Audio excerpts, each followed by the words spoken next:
Hello everyone, I am Sulekha Sahu. Welcome on my channel Sugyan the ray of knowledge, जहाँ पे मिलती है आपको all kind of educational update and study material. तो इसी क्रम में हम लोगों ने 24 और 25 तारीख की एग्ज़ाम एनालिसिस या आंसर की जो भी कहें उसको मैंने जो है कि पहले ही कर दिया है। अगर आपने नहीं देखी है तो मैं जो है लिंक आई बटन पे दे दिया है, उस पे जाके वहाँ पे क्लिक करके देख सकते हैं। और जो है रिसर्च और जो है आईसीटी, इन सब के ये जो भी है प्रैक्टिस सेट भी मैंने बनाए हैं। और रिसर्च वाले में और आईसीटी वाले में जो विभिन्न जो इम्पोर्टेंट अवधारणाएं हैं उसको समझाया भी है, जिससे आप आगामी होने वाले जो एग्ज़ाम है उससे रिलेटेड क्वेश्चन आए तो आप उसे आसानी से समझ के कर सके। उसे भी नहीं देखा है तो उसका भी लिंक आई बटन पर दे दिया है। इसमें हम लोग जो है कि 29 की जो बोथ शिफ्ट है उसकी जो है एनालिसिस करेंगे यहाँ पर। तो चलिए शुरू करते हैं, मगर उसके पहले अगर आप चैनल पर नए हैं तो चैनल को सब्सक्राइब कीजिएगा और बेल आइकन ज़रूर दबा दीजिएगा, ताकि आपको मेरी वीडियोस की नोटिफिकेशन मिल जाए और आपसे एक भी अपडेट मिस ना हो। तो मैं दोनों ही शिफ्ट का एक साथ ही बनाती हूँ ताकि स्टूडेंट्स को भी आसानी हो और मुझे भी एक ही वीडियो बनानी पड़े।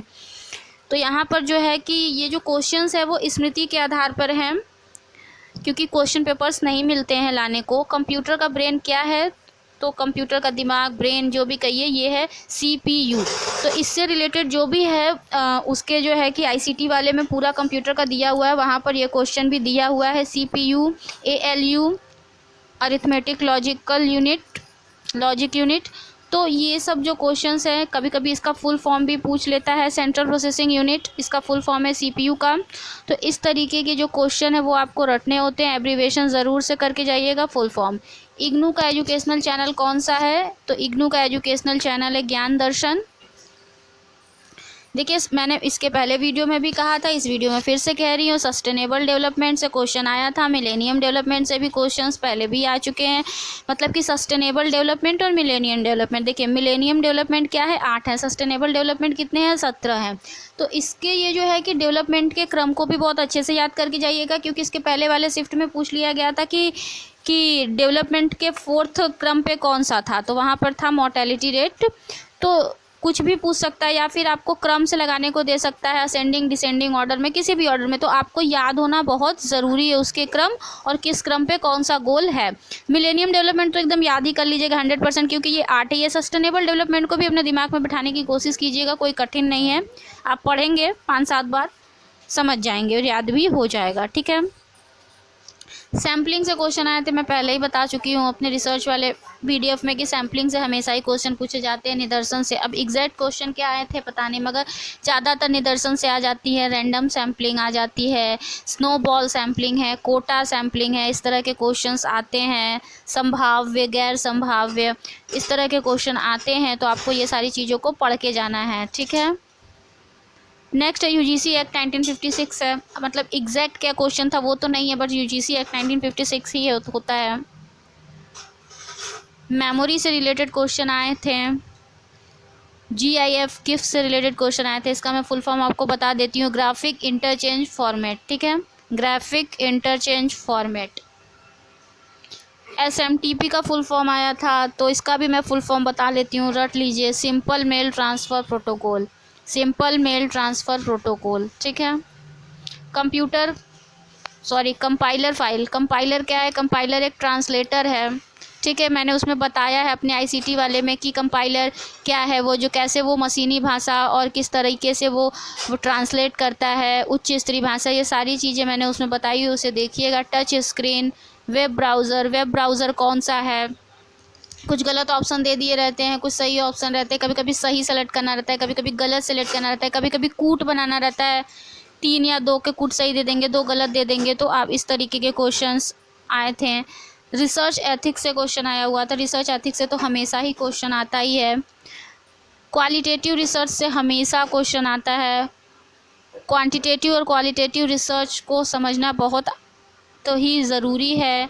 साथ ही साथ में क्रियात्मक शोध भी आप पढ़ के जाएंगे, और सादृश्यात्मक, निगमनात्मक, आगमनात्मक, ये सारे जो क्वेश्चन है ना, क्वेश्चन पेपर के फर्स्ट के फॉर्मेट को समझा जाए तो यहाँ पे क्वेश्चन को आसानी से जो है कि हल करके नंबर को स्कोर किया जा सकता है, क्योंकि ये एक बहुत ब्रॉड टॉपिक है। मगर फिर भी अगर क्वेश्चन के फॉर्मेट को अच्छे से समझें तो किसी भी क्वेश्चन को आसानी से हल करके नंबर लिया जा सकता है। रिसर्च रिपोर्ट, देखिए जैसा कि मैंने पहले ही बताया है कि आपको रिसर्च के चरण, ठीक है, रिसर्च डिज़ाइन, निदर्शन, सादृश्यात्मक, निगमनात्मक, आगमनात्मक, और जो है कि बहुत सारी चीज़ें जो रिसर्च वाले फाइल में जाएंगे तो वहाँ इंपॉर्टेंट क्या क्या है, और मैंने उसके वहाँ पे उसमें MCQs के साथ अवधारणाओं को बहुत अच्छे से समझाया है, वहाँ पे समझिएगा। मगर कुछ जो क्वेश्चंस होते हैं ना, वो आते ही आते, उस फॉर्मेट को आपको समझना ही है। स्क्वायर ऑफ अपोजिशन से हमेशा क्वेश्चन आते हैं। कंट्राडिक्टरी वाला तो बहुत ज़्यादा बार पूछ लिया जाता है।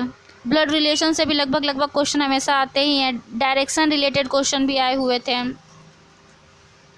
तो अगर आप स्क्वायर ऑफ अपोजिशन को समझ लेते हैं तो ये क्वेश्चन आपको यहाँ से मिल जाता है। ब्लड रिलेशन भी, अगर आप ब्लड रिलेशन निकालने का सबसे अच्छा तरीका होता है कि आप अपने आप को जो है कि वो ब्लड रिलेशन की जो ट्री बनाते हैं ना, उसमें आप अपने आप को फिट करके बनाएंगे, अपने ऊपर सारे रिलेशन को लेके बनाएंगे ना, तो एकदम सही आंसर निकल के आते हैं।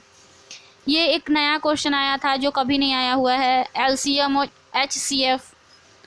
अर्थ डे जो है वो कब ऑब्जर्व किया गया, अर्थ डे का कब मनाया जाता है? तो अर्थ डे जो है ना, वो 22 अप्रैल को मनाया जाता है। रट लीजिए आप लोग, 22 अप्रैल को अर्थ डे मनाया जाता है। ओजोन डे जो है वो 16 सितंबर को होता है। ओजोन डे जो है वो 16 सितंबर को होता है। तो ये जो कुछ क्वेश्चंस थे जो कि स्टूडेंट के स्मृति के आधार पर आधारित हैं, क्योंकि क्वेश्चन पेपर नहीं मिलते हैं और एग्जैक्ट फॉर्म भी नहीं मिलता है, क्योंकि सारे जो क्वेश्चंस होते हैं वो एग्जैक्ट फॉर्म में आंसर के साथ तो स्टूडेंट नहीं बता पाते हैं, इसलिए ये स्मृति पर आधारित क्वेश्चंस होते हैं। फिर भी आपको ये बताते हैं क्योंकि कुछ तो मिल ही जाते हैं, आपको अंदाज़ा लग जाता है कि क्या सही है क्या गलत है, और आने वाले स्टूडेंट के लिए ये काफ़ी लाभप्रद होता है, क्योंकि वो अपनी तैयारी को इस मोड में करके जाते हैं और एग्ज़ाम में अच्छा प्रदर्शन करके आते हैं। Best of luck all of you, जिन्हों का भी अभी तक एग्ज़ाम नहीं हुआ है और जिनके एग्ज़ाम हो गए हैं उनको रिज़ल्ट के लिए बेस्ट विशेस। आप सभी का नेट जारफ हो, और वीडियो अच्छी लगी है तो लाइक कीजिएगा, ज़्यादा से ज़्यादा शेयर करें, चैनल को सब्सक्राइब करके बेल आइकन ऑल कैटेगरी में ज़रूर प्रेस कीजिएगा। Thank you so much for watching my channel. Stay tuned till the next video. Take care all of you. Bye bye.